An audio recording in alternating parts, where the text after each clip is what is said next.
Hey listeners, it's Mallory Wilsey, Chief Producer of the Enrollify Network, and I want to take just a moment to tell you about another show on Enrollify that I know you'll love. The Hidden Gem is a new show hosted by Maya Demishkovich, CMO at Carroll Community College. This podcast is dedicated to empowering community college presidents, leaders, and marketing and communication professionals with the knowledge and insights that you need to harness the full potential of strategic marketing and communications within your institution. New episodes drop every other Monday, and you can subscribe to the show by visiting podcast.enrollify.org or just search for The Hidden Gem wherever you get your podcasts.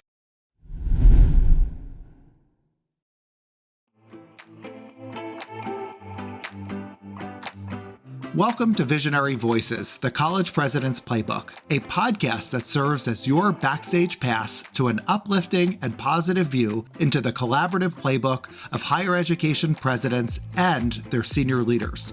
I'm your host, Dr. Bryan Gross. Join me weekly for discussions with some of the best minds in higher education leadership.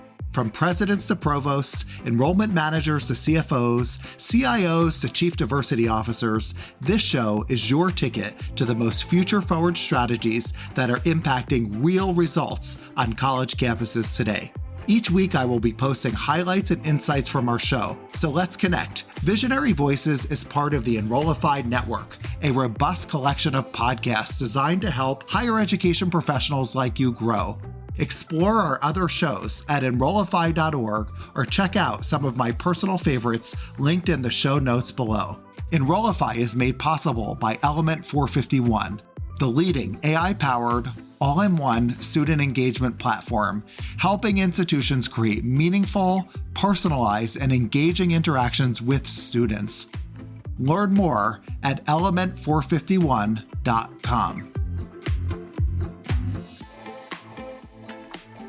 Well, hello, everybody. Welcome to Visionary Voices, the College President's Playbook. I'm really excited about this episode.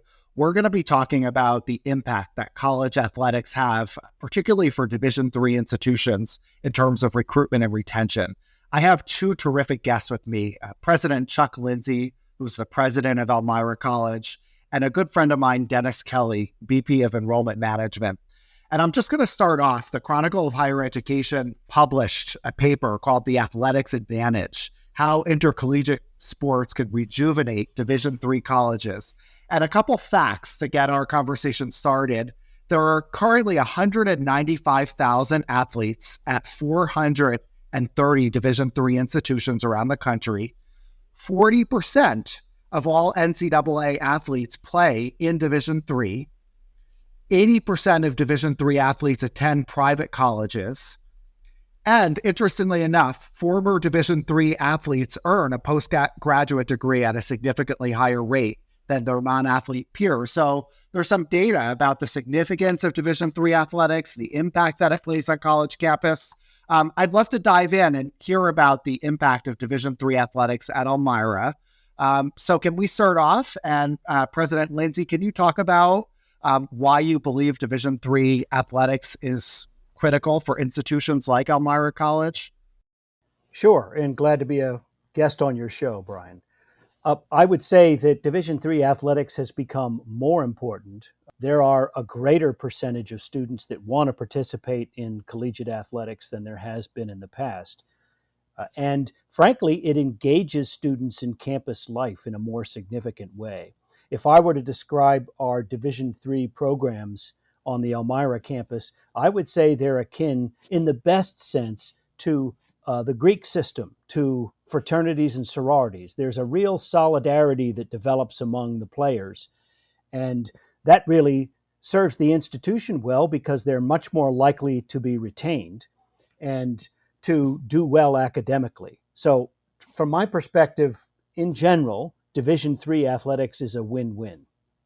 Yeah, makes so much sense. And Dennis, you're somebody that I've known for a number of years, and I really have always respected you and looked up to you as a leader and a friend. And I'd love to ask you, how does Elmira College leverage its athletic programs, particularly in your recruitment strategies? Thank you for having us, Brian. The history of success And retention graduation, Elmira stands apart among other schools that, we compete with or try to recruit students. This past year, several of our teams went to the NCAA tournament. One in particular that's interesting, the women's wrestling team. Women's wrestling does not have divisions. All the divisions wrestle together. But if you take out Elmira College from where they rank in Division III, we'd be number one. So leveraging an institution when they're winning, for example, national runner-up in women's hockey, some schools, when they graduate undergrad and we're in the last year of COVID, have another year of eligibility, they can get their master's here and play. And people go in the NIL portal and want to move to schools that are winning and have good programs. So for this particular year, with the success we've had, recruitment's been easy to attract students and grow rosters. It's such an important point. As you know, I'm highly interested in athletics, and we have conversations all the time about recruitment, retention, and winning. President Lindsay, can you talk to me a little bit about the conversations on your campus, particularly around winning? I mean, we know we have student athletes and their goal is to be students first and then athletes. So how do you get this idea of winning in the vernacular and the thought of your campus? Interesting question, because originally when I became president, I was asked by the coaches, is it okay for us to pursue winning as a goal? And I was perplexed. I didn't understand. And I said, sounds like a good idea to me. And there was apparently a mantra with some previous administrations where it was about participation and let's maximize the opportunities for students, whether they're a very gifted athlete or maybe less so. And I'd say that there's a balance there. You certainly want to pursue success in winning. If you do, as Dennis is pointing out, you get noticed, and you can have your students recruited by Division I programs. And if you start to recruit a lot of students, there's some players that unfortunately then spend a fair amount of time on the bench, and that diminishes the opportunity for them to really feel engaged. So there's a trade-off there, and it's a constant thing to manage. So, and we have sports that are at different levels. You probably know that in addition to the women's wrestling that Dennis mentioned, we've always done very well with men's and women's ice hockey. And we just had success with our men's soccer team winning the conference title for the first time in the program's history. So those are certain situations. And then there's other teams where we want to do better, such as with men's and women's basketball. So it's balancing what's happening in all of those sports to maximize the overall, I would say, effectiveness of our campus life program. Such an important point. We've been talking a lot internally and with some people externally about this concept of roster management. And I think that's a term that people around the country are going to hear more and more. And Dennis, we know that being in enrollment management, it's both an art and a science. And as I've been thinking about roster management and working directly with coaches on setting recruitment goals and retention goals, I've been learning that there's this kind of tipping point, right? You want to maximize the number of incoming students, but for every sport, it's a little different at any given time, that if you over-enroll, to what President Lindsay just said, you start sacrificing, the quality of the team and the experience for the students. Have you engaged in any conversations with coaches on campus about ideal roster sizes? How do you deal with that as an enrollment manager?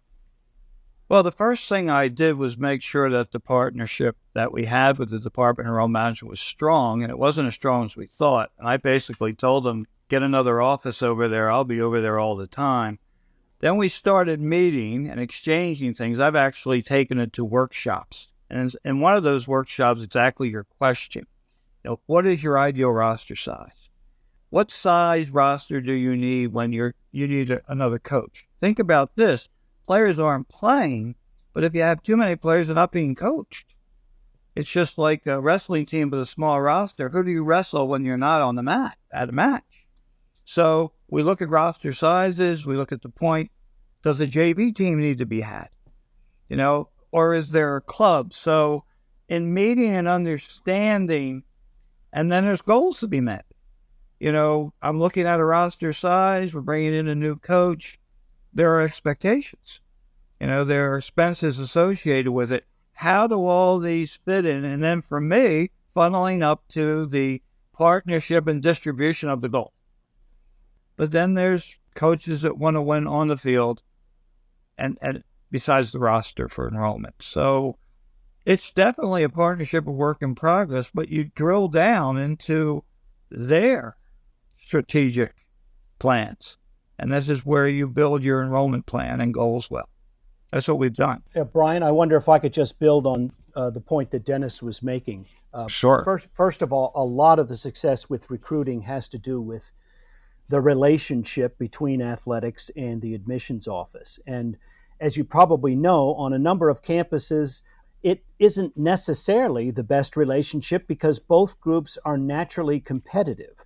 And when it's, who is going to take credit for recruiting this student? Thank you very much. And I think Dennis has come in and built a relationship of trust, which is absolutely critical, so that you're on the same page and you're working in the same direction. So ultimately, of course, that's what it's all about. But the coordination is important, and I'll just give one kind of specific example, and that's that if the coaches take the lead with recruiting and it does not involve admissions, I think the student gets a narrower view of the institution, and therefore their allegiance or their affinity is more to do with the team than it has to do with the college. And we want to try to find a balance between those two, so that if things are maybe not the absolute greatest on the team and they found out that as a freshman they're not going to play,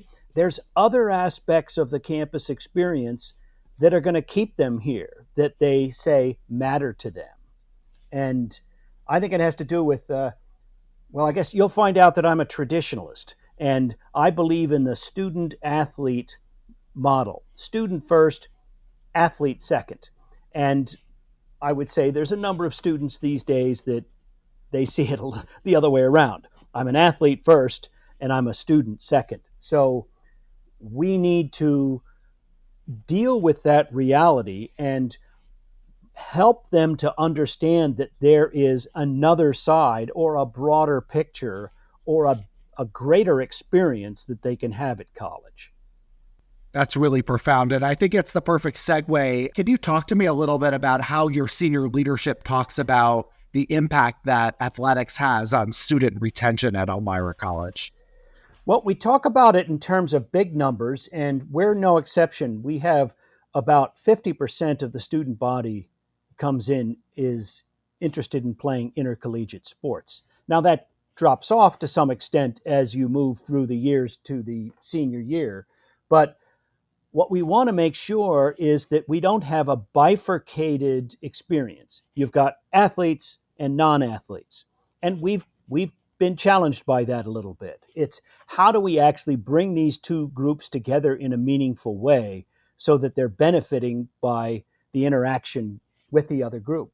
One way that happened is we created a new intramural sports program that athletes and non-athletes participate in with just fun games, cornhole and things like that. It happens to be nicknamed the Lindsay games after me. I lent my name, image, and likeness to this operation, and it has really attracted. On a Sunday afternoon, you'll come in and there's 60 or 70 students who are competing in whatever the contest is, and it's great. And I will be next year awarding a trophy that has my face on it. I don't know how much that'll be worth. But anyway, I give that as a tangible example of how to bridge that gap. I would say that's how senior leadership is looking. Hey, it's Mallory, Chief Strategist of Enrollify. Why travel far when an exceptional higher ed conference experience awaits from the comfort of your campus or home office? I'm thrilled to announce that every single session at the 2024 Engage Summit will be live streamed.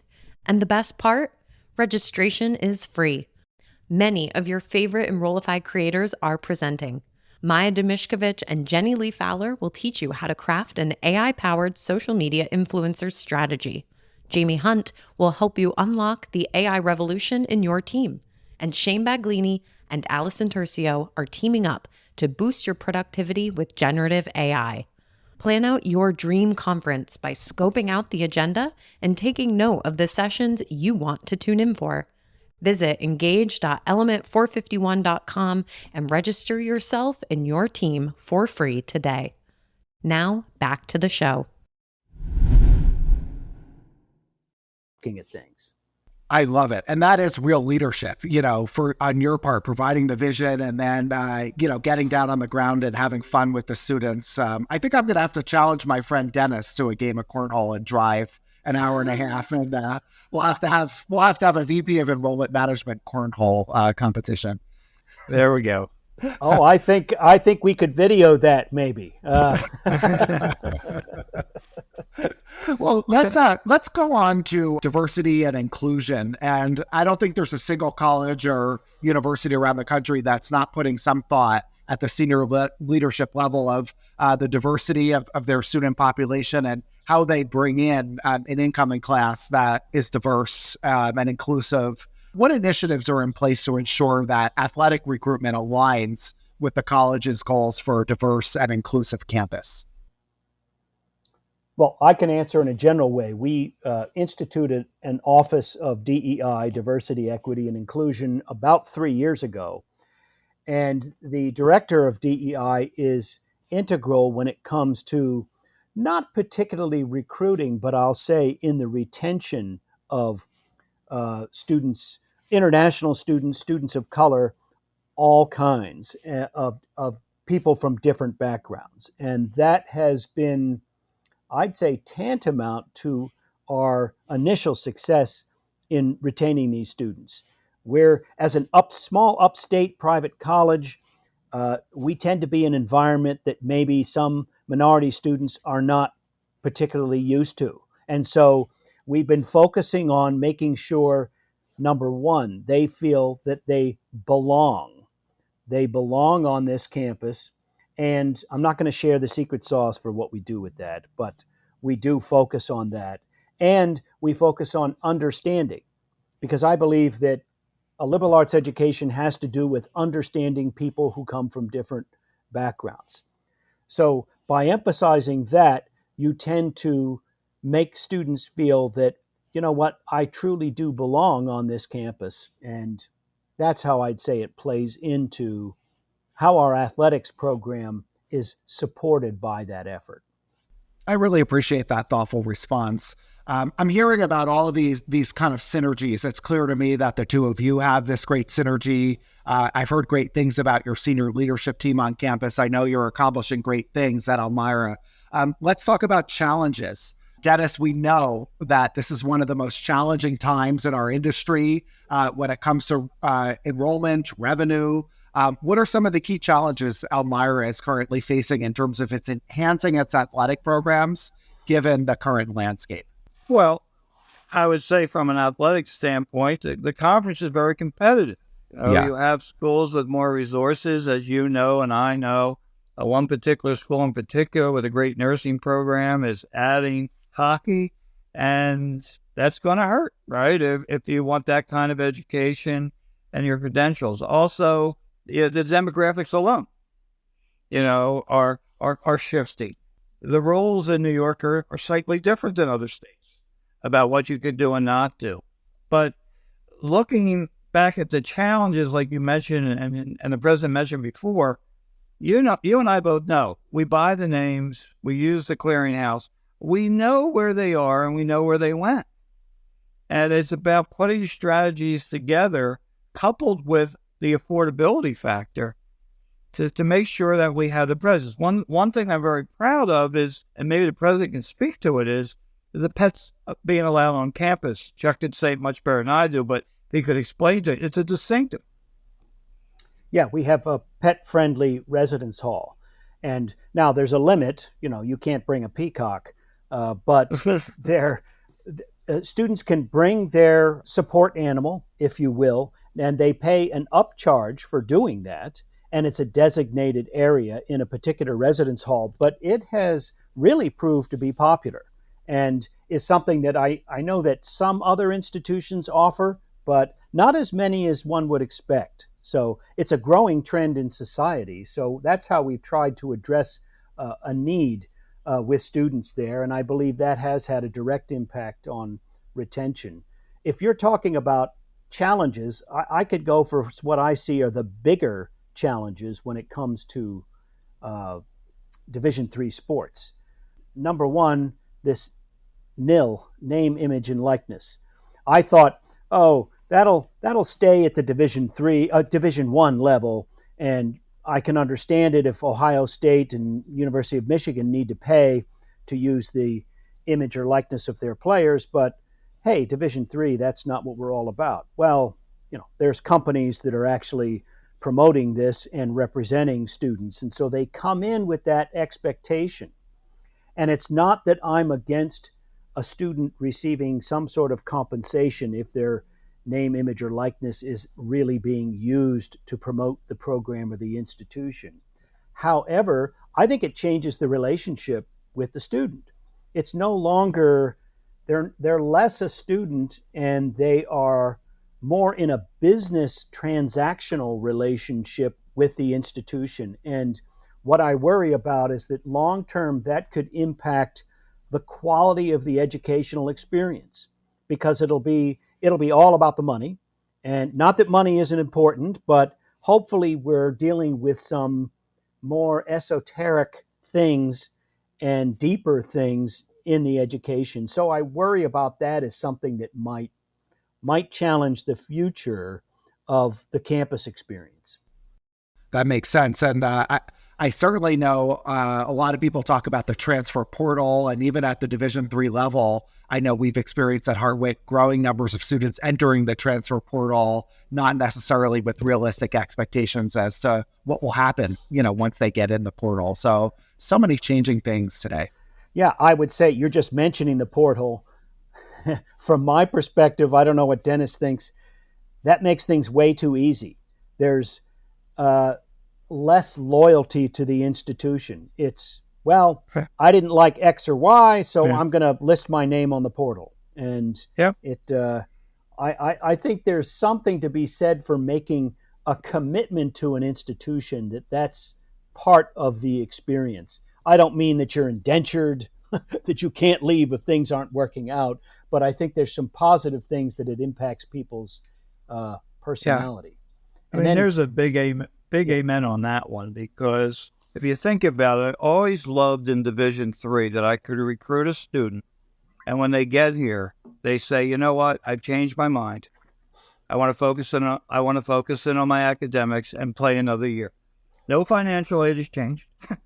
You move on and you play when you want to play. You move up in the NIL and you're playing in NAIA or Division II or I, it's performance-based.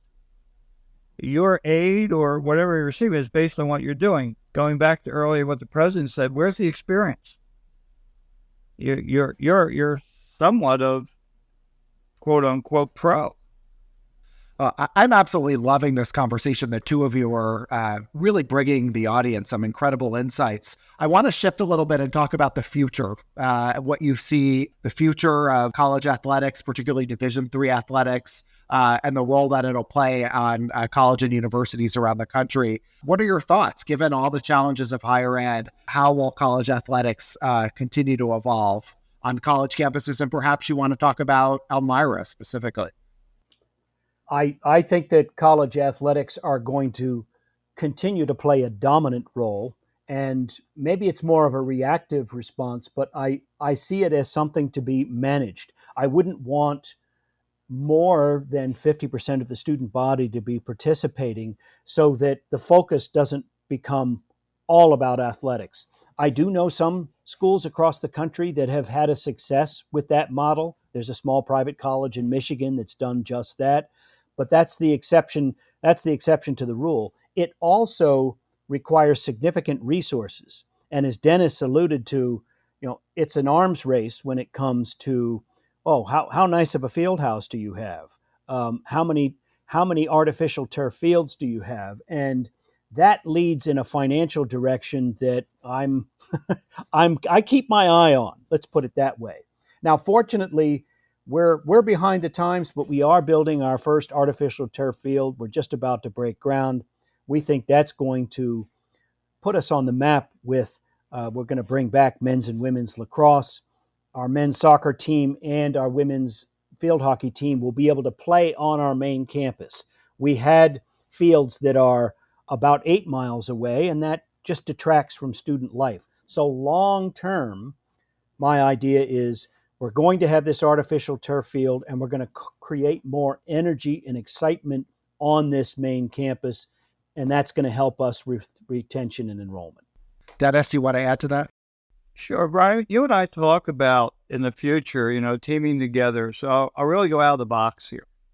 So a couple of years ago, we talked about swirling transfers, just going from place to place.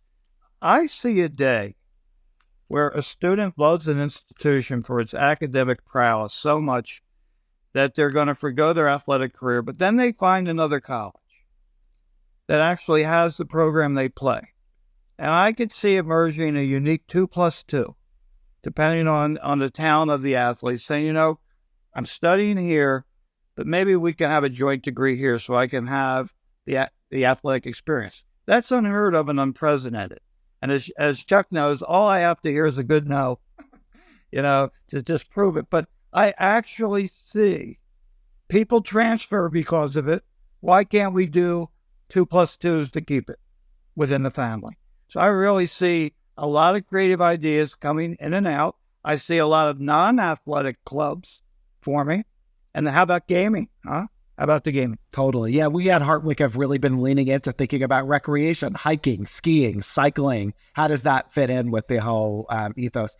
Well, we're going to close off Visionary Voices just to remind the two of you, we really try to provide an optimistic view of what it's like to be a leader in higher education today. And we have a lot of younger listeners who are looking one day to be in the seats that the two of you are in.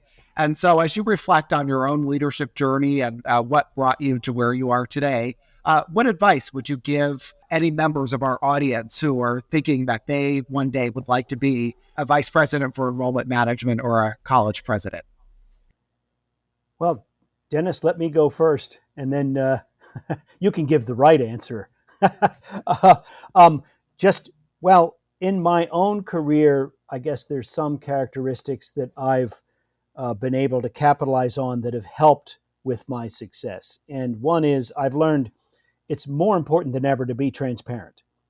That doesn't mean you absolutely share everything going on, but the tensions are high in higher education. And so faculty, administration, they want to hear from you, particularly what's really going on. And that ultimately what that does is buy support and a sense of teamwork. Listen, absolutely listen. A lot of people who are in my position, they've had some success in their career and they forget about listening to other people. And I'm a strong believer that if there's a good idea, let's run with it. And I'm going to give that person credit.